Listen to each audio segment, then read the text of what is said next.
Усім прывітанне, гэта Еўрарадыё, мяне завуць Маша Калеснікава, і мы ладзім гэты эфір у межах сумеснага праекту, уласна Еўрарадыё і беларускага пэн-цэнтра, які актыўна рыхтуецца да цырымоніі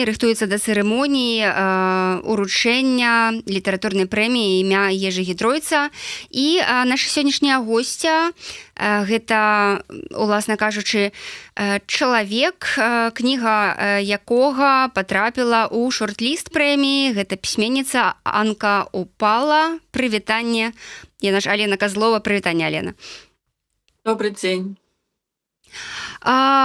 Сябры, задавайце пытанні нашай госці. Гэты эфір можна глядзець не толькі на Еўрарадыё, але і яшчэ і на YouTube-канале беларускага пэн-цэнтру. Ну, а мы пачынаем. Ваша аповесць называецца «Раз на 25 000 гадоў». Гэта свайго роду, як вы кажаце, і можна лічыць працягам рамана на заснежаны востраў, які выйшаў у 17 годзе, але можна лічыць і самастойным творам. Чаму вам захацелася вярнуцца да гэтай шведскай гісторыі, альбо, можа быць, аповесць гэта яе завяршэнне? Ну, тут трэба пачаць з таго, чаму я наогул пачала пісаць гэтую гісторыю пра маё жыццё ў Швецыі.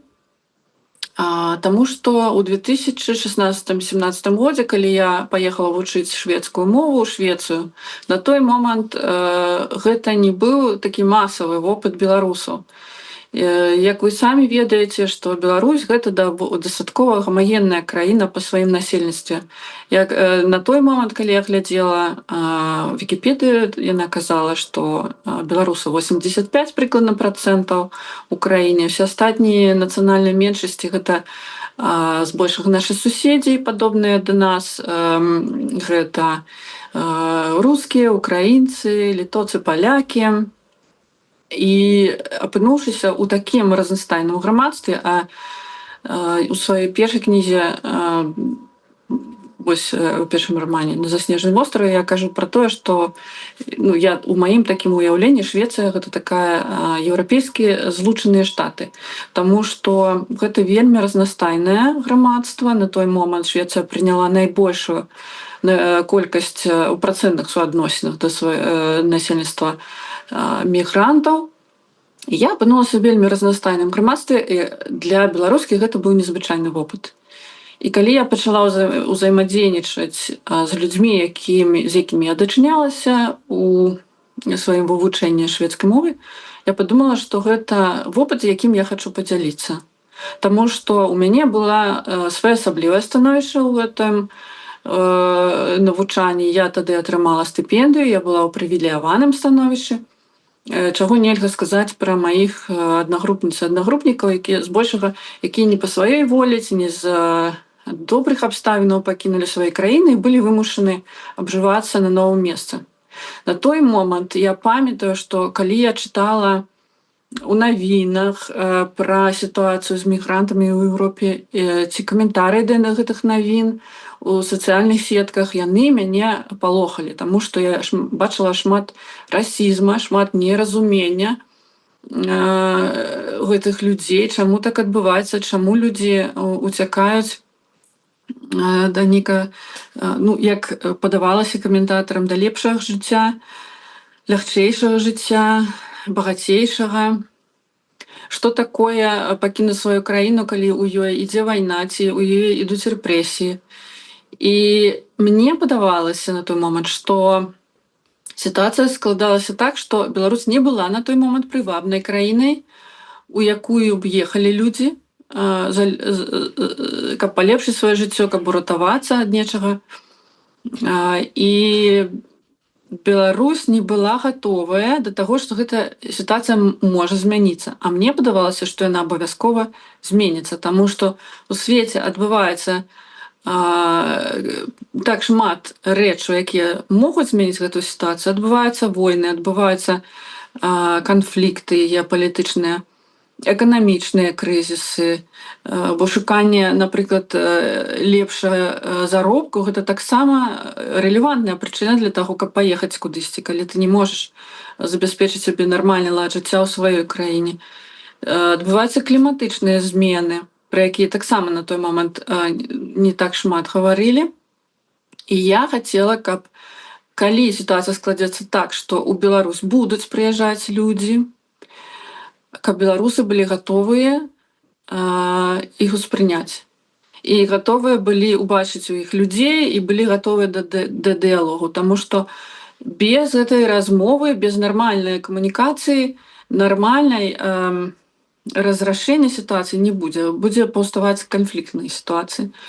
Калі людзі будуць бачыць вось так зашорана, што вось гэтыя людзі прыехалі, каб там адабраць у нас працоўнае месца, ці прыехалі, каб сядзець на карку ў дзяржавы, я абсалютна не чакала таго, што сітуацыя акажацца адваротнай, што праз некалькі гадоў беларусы самі апынуцца ў сітуацыі, калі ім трэба будзе ўцякаць і пакідаць краіну. І збольшага гэта будуць вось людзі актыўныя, з актыўнай пазіцыяй, хаця, в прынцыпе, рознага ўзросту і рознай сацыяльнай сітуацыі, вы ведаеце, людзі вымушаны пакідаць Беларусь, таму што у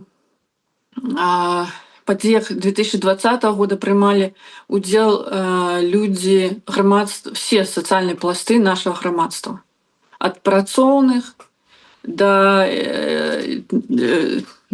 людзей культуры, бізнесоўцаў, палітыкаў. Гэта кранула ўсіх. І вось так апынулася, што вось гэты вопыт, пра які я пісала, ён у пэўным сэнсе зрабіўся рэлевантным для беларусаў, якія самі апынуліся не ў той пазіцыі, што яны прымаюць кагосьці, а яны тыя акурат людзі, якія ўцякаюць, якія вымушаны шукаць, як ім замацавацца на новым месцы. А краіны гэта розныя, это не толькі суседскія, больш зразумелыя краіны, конечно, і Польшча, і Літва.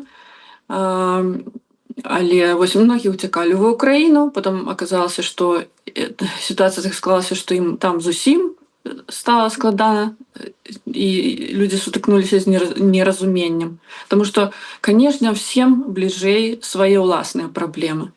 І калі, напрыклад, Украіна знаходзіцца ў страшным крызісе, такім як вайна, абсалютна не да таго, каб разбірацца, што там адбываецца ў Беларусі, не да нюансаў нейкіх, што там адбываецца ў суседскай краіне.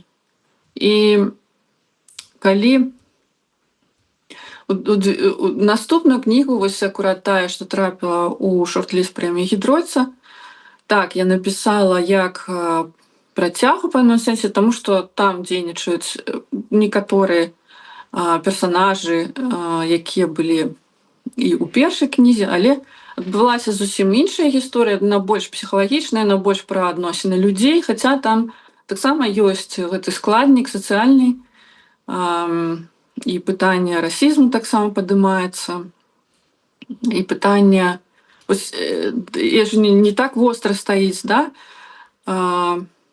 Як цяпер яно стаіць, як беларуску будуць успрымаць у Еўропе, напрыклад, там больш развітых эканамічных краінах, і як з гэтым быць. От, як атрымліваецца, як у шахматнай партыі. Вось у гэтай кнізе ёсць 3 галоўныя гераіні, і яны не шэраговыя для беларускай літаратуры.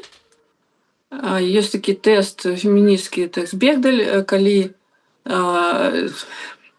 патрабуецца, каб твор прайшоў гэты тэст, трэба, каб жанчыны размаўлялі не толькі пра мужчын, а пра нешта яшчэ, каб яны там пэўную колькасць часу размаўлялі і так далее, каб у іх былі дыялогі. Так вось, гэта кніга ненаўмысна праходзіць гэты тэст, таму што там ёсць жанчына, як і раней, не маладая жанчына, якая не часта з'яўляецца ў цэнтры падзей у творах беларускай літаратуры. Там ёсць чорная жанчына, паходжаная з афрыканскай краіны, і ёсць беларуска, якая не гетэрасексуальна. І гэта таксама не стандартны набор герояў нават у сучаснай беларускай літаратуры. Я палічыла патрэбным расказаць гэтую гісторыю, таму што яна расказвае не толькі пра нейкі такія гэта не толькі гісторыя асабістых нейкіх адносінаў, але яна выходзіць на нейкі іншы ўзровень, таму што мы робімся рэпрэзентанткамі пэўных ідэнтычнасцяў, якія ўступаюць у камунікацыю і пачынаюць дачыняцца паміж сабой. І мне падалося, што гэта цікава. Для таго ж гісторыя атрымалася такая, што калі я пражывала, я думала, што нічога не адбываецца са мной, а потым я зразумела, што адбылася гісторыя, у якой ёсць пачатак, сярэдзіна і канец, і яна можа быць расказаная сродкамі літаратуры. Алена, вы вось на сваім досведзе ведаеце, як гэта быць жанчынай з нецывілізаванай часткі Еўропы, у той самай Еўропе, у заможнай Еўропе, беднай беларускай пісьменніцай, як кажа адна з гераінь кнігі, Маргарет. Якія складанасці вось гэта нясе менавіта для вас? Вось пра што гэты ваш досвед? Гэта перспектыва гэта такі погляд на беларуску, які знешні погляд, з якім мы можам сутыкацца. Безумоўна, я не згодная з тым, што Беларусь гэта не цывілізаваная краіна. Беларусь гэта цывілізаваная дастаткова краіна з высокім узроўнем адукацыі. Мы бачым, што беларусы ў 2020 годзе паказалі тое, што яны хочуць іншага ладу жыцця, што яны гатовыя да дэмакратыі, што яны гатовыя да адказнасці за сваё жыццё і за жыццё грамадства, таму што яны, як паказвае вопыт, напрыклад, падчас ковіду, калі было шмат самаарганізацыі і самадапамогі, узаемнай дапамогі, беларусы як грамадства паказалі тое, што яны грамадства даволі спелае. Просто іншая справа, што ёсць такія макрапраблемы, запушчаныя палітычнага характара, гістарычныя, абумоўленыя гістарычным кантэкстам, што іх не так проста вырашыць. Так, мы зараз можам сутыкацца з гэтай перадузятасцю да беларусаў як прадстаўнікоў нібыта менш цывілізаванай краіны. Я скептычна стаўлюся да гэтага погляду, таму што такое вось гэтыя культура і цывілізацыя, яны трымаюцца на эканоміцы, трымаюцца на дабрабыце, адкуль паходзіць гэты дабрабыт. Многія з краін, якія зараз дэманструюць высокі лад жыцця, гэта краіны, якія з каланіяльным мінулым, якія гэтыя атрымалі гэтыя ўліванні ў эканоміку, у тым ліку праз рабства, напрыклад, чаго Беларусь ніколі не мела. Беларусь жа, у сваю чаргу, была культурнай калоніяй, і не толькі культурнай, сваіх суседзяў, у першую чаргу апошнія стагоддзі это расійская імперыя. І на нашай тэрыторыі праходзілі крывапралітныя войны, што не магло не адбіцца на эканамічным складніку. Таму аднавіцца ад такіх рэчаў вельмі складана. Напрыклад, тыя ж афрыканскія краіны, якія з досведам каланіяльным быцця калоніямі, яны вельмі цяжка аднаўляюцца і вельмі цяжка спаборнічаць з тымі краінамі, якія атрымлівалі перавагі ад каланіялізму. Калі сродкі паступалі ў метраполію, то бок у Расію, конечно, там было у Маскве, да прыкладу, было больш рэсурсаў, больш магчымасцей, там канцэнтраваліся і культурныя магчымасці і рэсурсы. Беларусь была правінцыяй, развівалася па правінцыйным такім вектары. У гэтым нельга вінаваціць кагосьці. Я не думаю, што тут зусім нічога не адбывалася, тым не менш адбывалася і літаратура паўстала паўнавартасная. Вось это расстралянае пакаленне пісьменнікаў у 30-е гады, яно паспела пакінуць цудоўныя творы, захаваць мову літаратурную. Я думаю, што ось такія меншыя краіны з адсутным каланіяльным вопытам быцця калоніямі, які б каго-небудзь каланізавалі, акурат могуць многаму навучыць іншай перспектыве, у тым ліку. Я, напрыклад, думаю, што беларусы не кепска камунікуюць, не кепскія камунікатары. Як ось і літоўцы пра сябе думаюць, што яны дужа інтраверныя, і беларусы гэтаксама пра сябе думаюць. І насамрэч не ўсё так кепска далёка. Я бы сказала, што беларусы акурат вось неблага ўмеюць выбудоўваць такія асабістыя адносіны, быць уважлівымі адно да аднога, глядзець адно на аднаго як на чалавека, слухаць. І вось так. І трэба весці такую гутарку з людзьмі і расказваць пра сябе, хто мы такія ёсць. У нас зараз з'явілася такая місія, тых, хто рассеяныя па свеце. Мы ўступаем у гэты кантакт з людзьмі, якія жывуць вакол нас. І мы нясем свой аповед пра нас, хто мы такія, і самі лепш разумеем сябе пры гэтым. Ваша кніга акурат пра камунікацыю, так, і пра тое, як, у прынцыпе, не проста выбудаваць тую самыя зносіны з іншым чалавекам, так, унутрывідавая камунікацыя, вы пішаце ў сваёй кніжцы, чаму, так, усё ж унутрывідавая камунікацыя уяўляе сабой такую непралазную багну.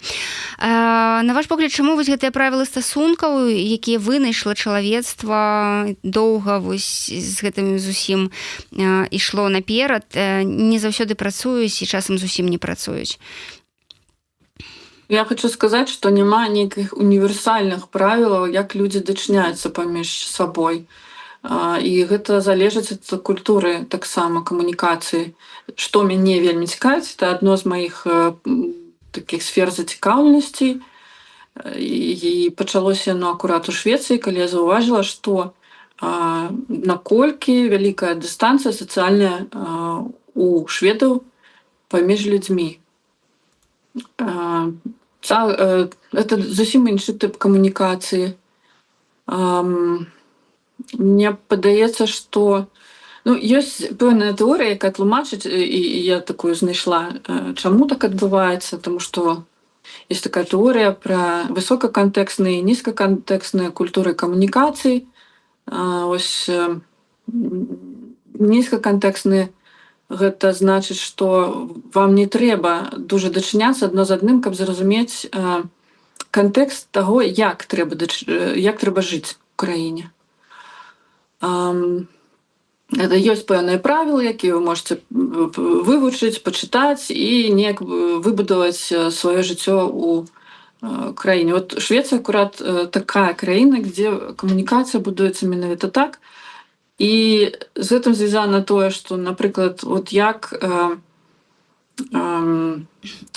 прымаюць, напрыклад, мігрантаў.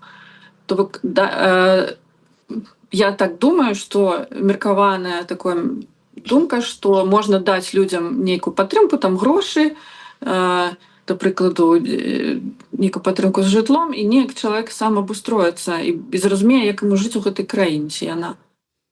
Той час, як ёсць іншыя тыпы камунікацыі, дзе людзі высокакантэксныя, дзе людзі камунікуюць шмат адно з адным, каб навучыцца і зразумець, як жыць у гэтай краіне. Ім трэба сябраваць. Ім трэба у такіх грамадствах шмат сем'і дачыняцца, напрыклад, адно з адным. Там многа трэба ведаць такіх негалосных правілаў. І людзі шукаюць гэтай камунікацыі, яны шукаюць сяброўства, яны шукаюць размоў. Напрыклад, вот, скажем, сірыйцы ці в афрыканскіх культурах это будзе моцна, калі людзі шукаюць кантакта з іншым чалавекам. А такія грамадствы, дзе гэтая культура камунікацыі не прынята, там людзі не гатовыя прапанаваць гэта, адказаць на гэты запыт. Я хочу з тобой сябраваць, а я не буду з тобой сябраваць, таму што я проста так не раблю. Не таму, што я кепскі чалавек, проста я інакш уладкаваны, і мы не прызвычаліся інакш. І Я думаю, што ў гэтым палягае праблема адаптацыі часта. Вось людзей з такіх культур, дзе людзі шмат камунікуюць адно з адным, у краінах, дзе людзі не камунікуюць адно з адным. Недастаткова, аказваецца, просто паказаць, даць ім спасылку і сказаць: вот пачытайце тут. Трэба асабісты кантакт, трэба нейкія сяброўствы, цёплыя адносіны, каб людзі адчулі, што яны могуць жыць нармальна, адаптавацца ў гэтай краіне. І вось беларусы недзе, я б сказала, пасярэдзіне ў гэтай сістэме. А вось калі браць галоўную гераіню кнігі, так, ёй прасцей выбудоўваць кантакт з замежнікамі ці са сваімі ўсё ж? А хто такія свае, вось пытанне? Беларусы, таму што у вас все ж у кнізе две лініі, так, і шведская, і беларуская. Ну, конечно, ёсць яшчэ такі не толькі агульна культурныя патэрны, так, камунікацыя, але і асабістыя нейкія, хтосьці больш экстраверны, хтосьці інтраверны. Я, напрыклад, інтравертка, і мне прасцей дачыняцца з малай колькасцю людзей, але нейкіх блізкіх мне па духу, якіх я сама выбіраю. І, канешне, сітуацыі, як, напрыклад, калі людзі кладуцца ў бальніцу, і ты вымушана быць у замкнёнай прасторы з нейкімі жанчынамі, з якім у цябе мала агульнага, а яны прагнуць гэтай камунікацыі, як чалавек, вось у беларусаў ёсць гэта, што яны хочуць камунікаваць. А я такая троху шведка, атрымліваецца, што ў меня акурат я, на індывідуальным узроўні, напэўна, не магу ў той ступені даць гэтай камунікацыі, колькі ім хочацца. І, цяжка сказаць. Я думаю, што хутчэй мне прасцей камунікаваць з людзьмі блізкімі па духу. Канешне, нейкі культурны бэкграунд, ён дае лепшыя ўмовы для гэтага, але, напэўна, мне прасцей, вот з літоўцамі мне вельмі падабаецца камунікаваць. Сярод літоўскіх калег я знаходзіла вельмі шмат такіх інтэлектуальных, вельмі адукаваных людзей, які могуць падзяліцца цікавымі думкамі. Пры гэтым яны вот тут роўна ў той жа ступені, як і беларусы, адкрытыя да камунікацыі на асабістым узроўні. Цэлым, я не кажу пра ўсіх, пра кожны і кожнага. Але гэта комфортная для мяне нейкая, у маім прафесійным асяроддзі.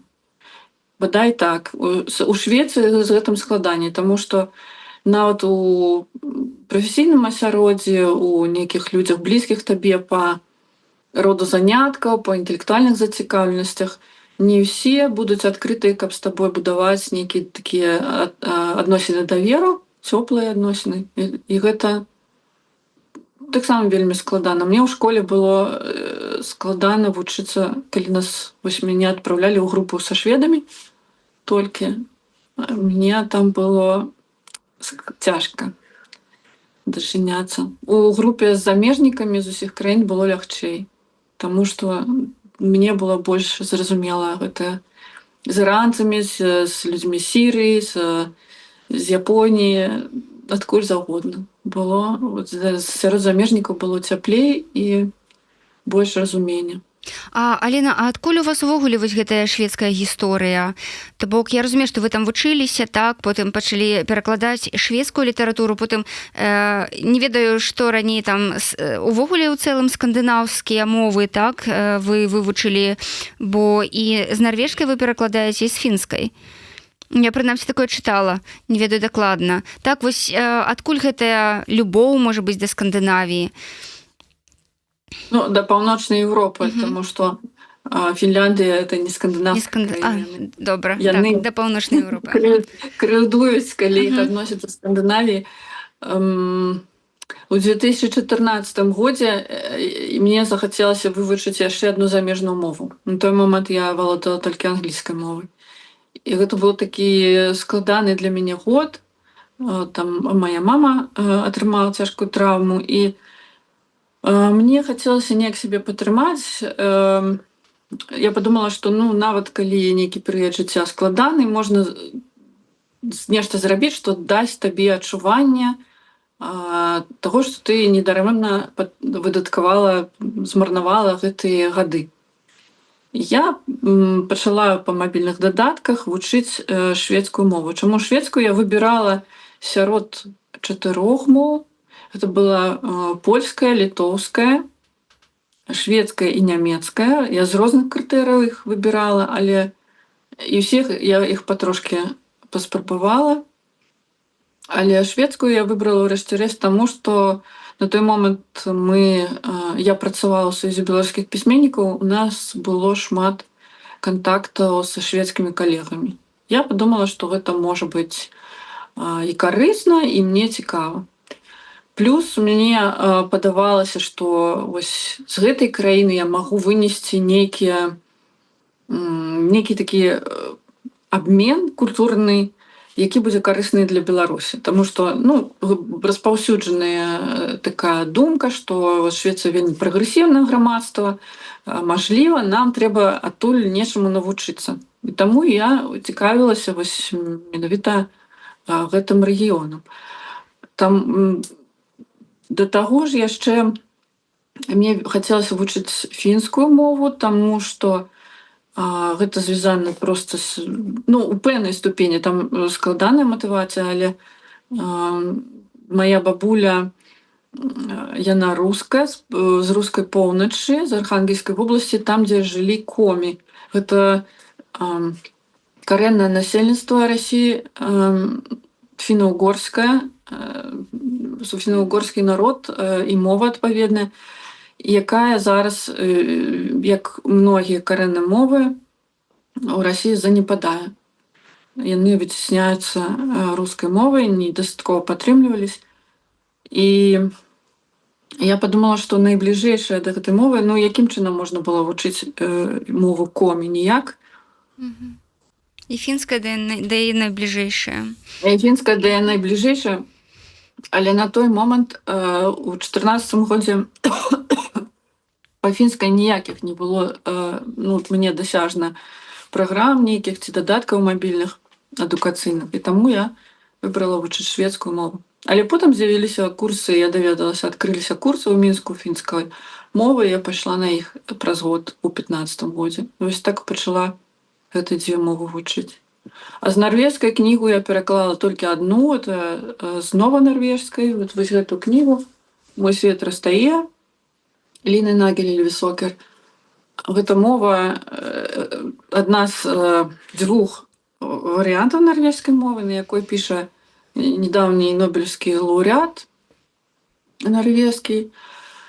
Яе не так і амаль не вывучаюць. У Беларусі ніхто яе курсы не ладзіў, і я не знайшла проста перакладчыцу ці перакладчыка з гэтай мовы.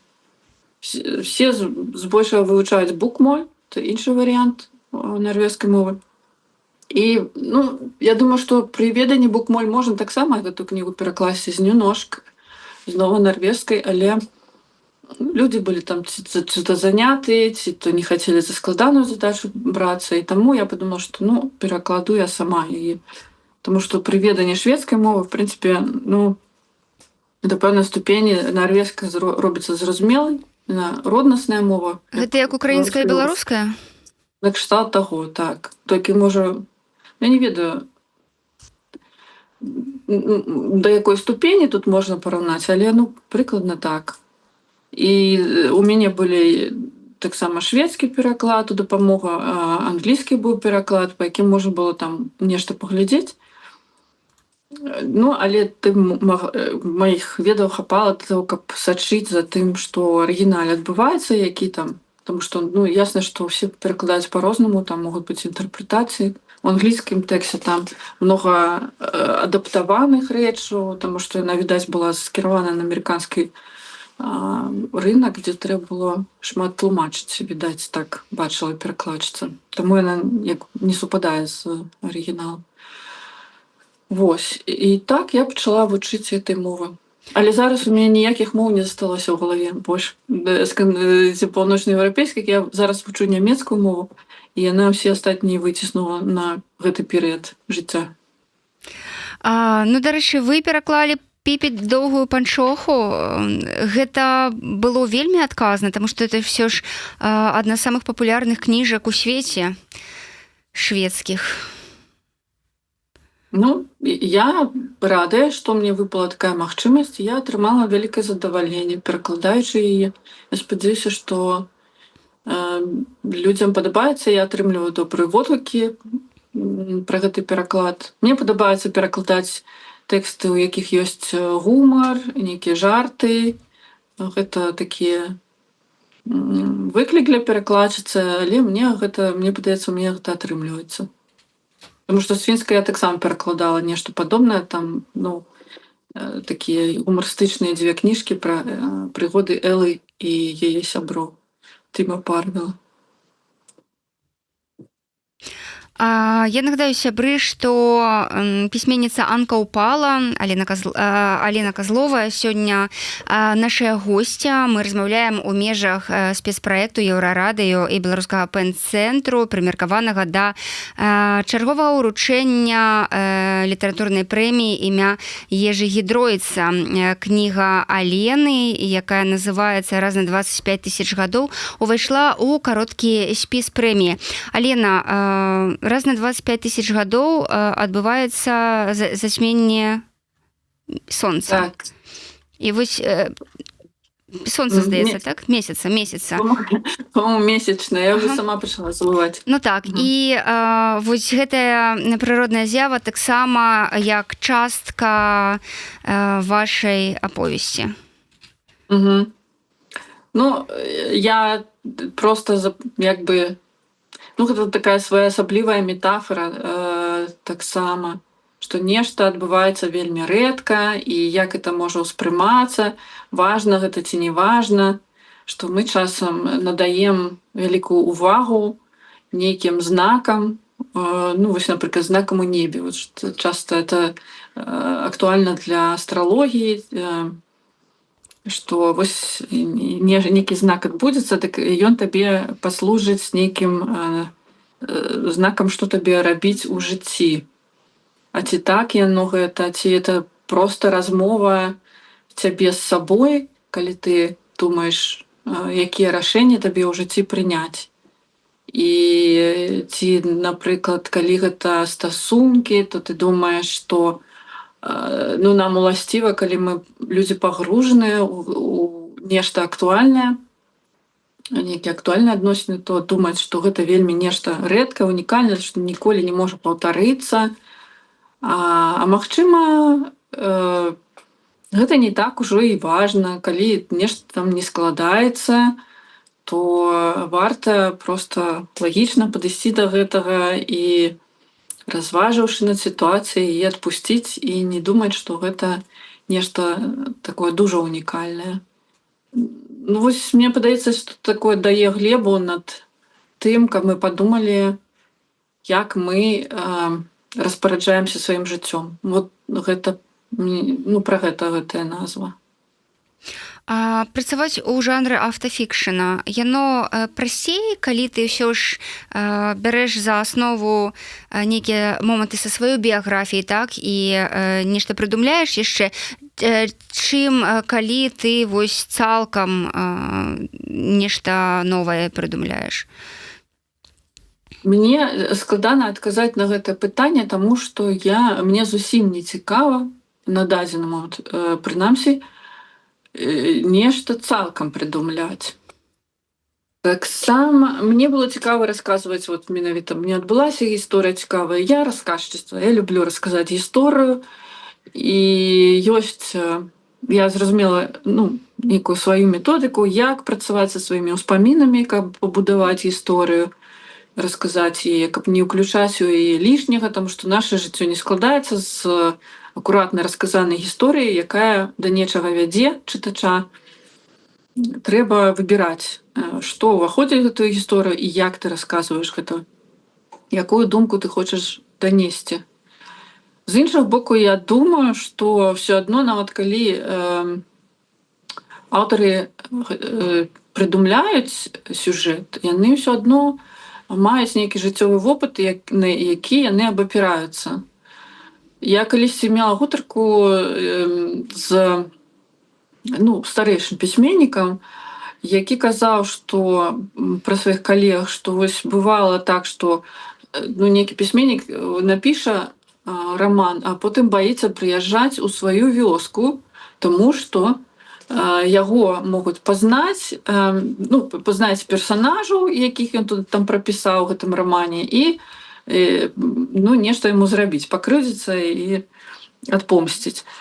Таму не ўсе творы, якія былі пазіцыянуюцца як цалкам мастацкія, яны не заснаваныя на нейкім пустым проста выдумлянні. Гэта нейкія веданне людзей, веданне характараў, веданне сітуацый, якія маглі ўключацца ў гэтыя раманы, гісторыі.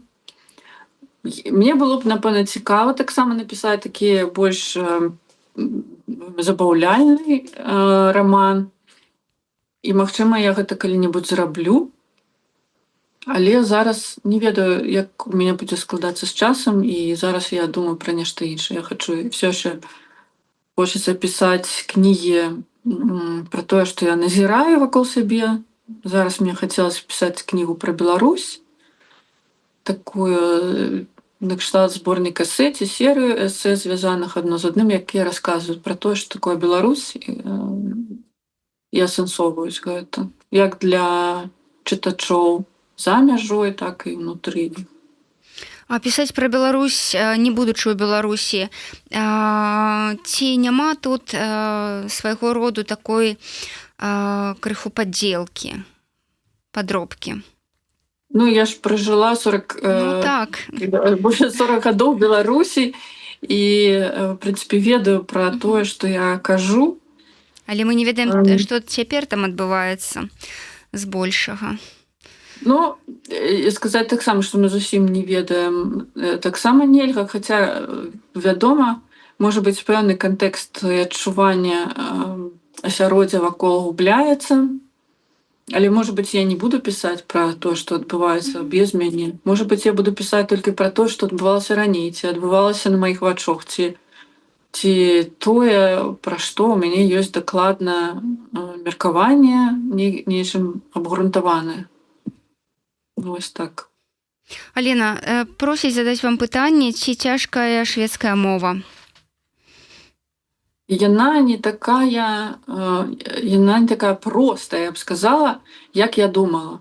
Вось калі я пачала вучыць шведскую і потым фінскую, я зразумела, што шведская не такая простая, як я думала, хаця ў яе вельмі простая граматыка, а фінская не такая складаная, як пра яе думаюць. Таму што ў шведскай мове граматыка вельмі зразумелая і нескладаная, але там даволі складанае вымаўленне і фанетыка. І мне было цяжэй за ўсё навучыцца разумець, што гавораць людзі вакол. Вось гэта было самы цяжкі складнік. А, напрыклад, з фінскай мовай там вымаўленне даволі, я знаходжу яго даволі простым, а вось граматыка сапраўды яна складаная. А гэта адбываецца з усімі мовамі, якія маюць невялікую колькасць носьбітаў. Яны, як правіла, больш архаічныя і захоўваюць больш рысаў такіх. Все мовы маюць тэндэнцыю да спрашчэння. Я не ведаю, як у прыватнасці са шведскай так адбылося, што спрасцілася граматыка. Я думаю, што Швецыя адыгрывала ў гістарычным сэнсе пэўную такую ролю дамінанты ў рэгіёне, і, магчыма, гэта спрычынілася да таго, што граматыка зрабілася прасцейшай. Але вось так, такі мой адказ. А што цяпер адбываецца з беларускай мовай, на ваш погляд? Беларускай мовай? Так. Я не лінгвіст у такім сэнсе, што мяне вельмі цікавяць пытанні мовы і тое, як яна функцыянуе, як яна кіруе нашымі думкамі. Але ў такім навуковым сэнсе мне складана сказаць, што з ёй адбываецца. у палітычна-сацыяльным, напэўна, у пэўным сэнсе можа быць недзе і ўмацоўваю свае пазіцыі, калі людзі шукаюць апірышча ў ёй, калі яны выкінутыя са сваёй краіны, яны шукаюць падмацаванне сваёй ідэнтычнасці і яны звяртаюцца да беларускай мовы як да свайго такога рэпрэзентацыі сваёй культуры і сябе. З іншага боку, унутры Беларусі падтрымка беларускай мовы скарачаецца, яна ніколі не была моцная за апошнімі дзесяцігоддзямі. Усё менш і менш яе можна пачуць на радыё ці на тэлебачанні ці ў друку. Я так разумею, што ўсе збольшага беларускамоўныя мастацкія творы, працэнтах суадносінах большасць з іх выходзіць зараз за мяжой для дыяспары. Гэта вельмі сумная сітуацыя. Я не ведаю, што з гэтага будзе. Калісьці я была на лекцыі па герменэўтыцы Ірыны Дубянецкай, яна казала ў звязку з габрэйскай культурай, што культуры пачынаюць сябе запісваць на парозе знікнення. З'яўляецца, калі гэта была вусная культура, яна пачынае актыўна з'яўляцца пісьмовыя помнікі. Я так это зразумела. Вось мне цікава, ці беларуская мова дыгіталізуецца. Я, напрыклад, з чатам GPT размаўляю толькі па-беларуску. Ён мне адказвае з памылкамі, але адказвае. І я так раптам убачыла такое своеасаблівае выратаванне, можа быць. Таму што чат GPT абвучаецца, ён навучаецца нармальна, ён адказвае па-беларуску. Задавайце яму пытанні, камунікуйце з ім па-беларуску, таму што нават калі нас не шмат карыстальнікаў, яно не знікне нікуды. Я так думаю, што яно будзе заархівавана, як, напрыклад, каб была магчымасць гэты архіў аднавіць, скажем так. Як, напрыклад, я лічу, што вось это пісьменнікі расстралянага пакалення 30-х гадоў, як Лукаш Калюга, як Максім Гарэцкі, яны архівавалі для нас беларускую мову жывую, якой мы можам вучыцца. І калі мы будзем чытаць іх творы, мы можам аднаўляць яе сінтаксіс, напрыклад, з архіву, якім з'яўляецца кніга.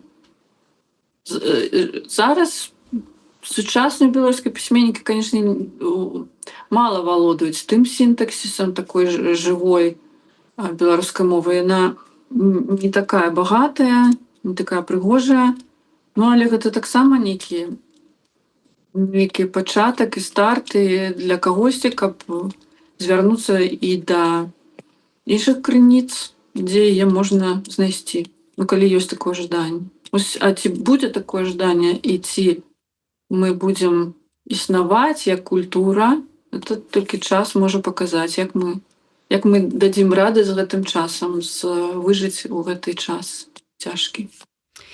Аліна, у свой час вы пераклалі прамову Мілешкі са старабеларускай мовы на трасянку, так? Потым вы лупілі, як казаў Трусаў Олег, вершы на трасянцы.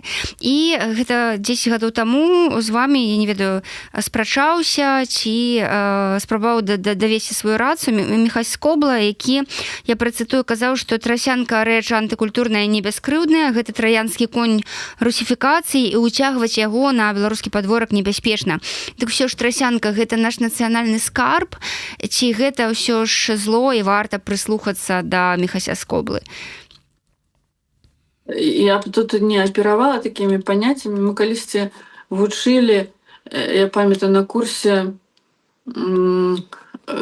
старажытнаславянскай мовы ва ўніверсітэце выкладчыца казала, што, я гэта так добра запомніла, што фанетыка гэта апошняя рэч, якая памірае. Вось калі мова сыходзіць, фанетыка самая стойкая рэч, якая трымаецца. Сыходзіць лексіка, яна можа быць замененая лексікай іншай мовы.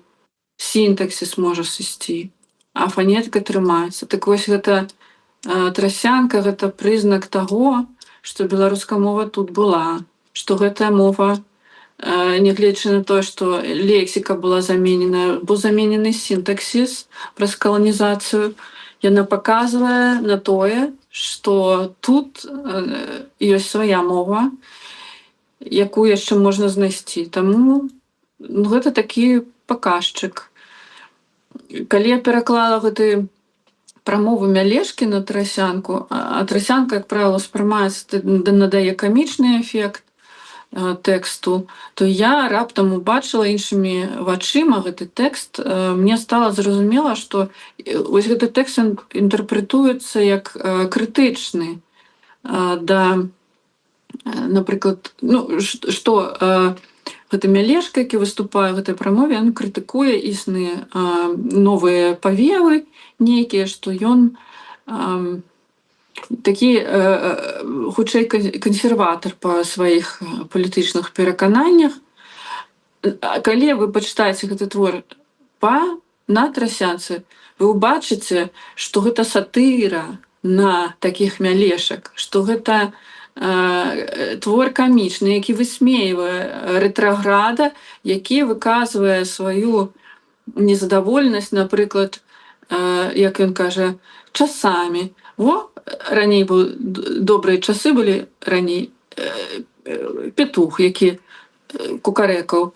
Вот это добры бы такі гадзіннік. А вот ужо гадзіннік механічны, гэта, на яго погляд, нешта такая бздура.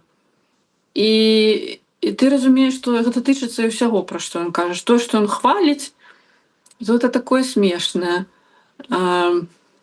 Гэта прамова дагэтуль дасяжная на сайце часопіса «Прайдзе свет». Я рэкамендую яе пачытаць і зрабіць свае высновы. Алена, мы ўжо будзем паціху заканчваць. Адзінае, што хацела ў вас запытацца яшчэ ў сваёй публіцыстыцы, так? Вы закранаеце тэмы гендара, мовы, тэмы правоў жанчын, уласна ўсяго таго, з чым у беларусаў праблемы, так? І не толькі ў беларусаў. Чаму, прынамсі, нам з гэтым так цяжка?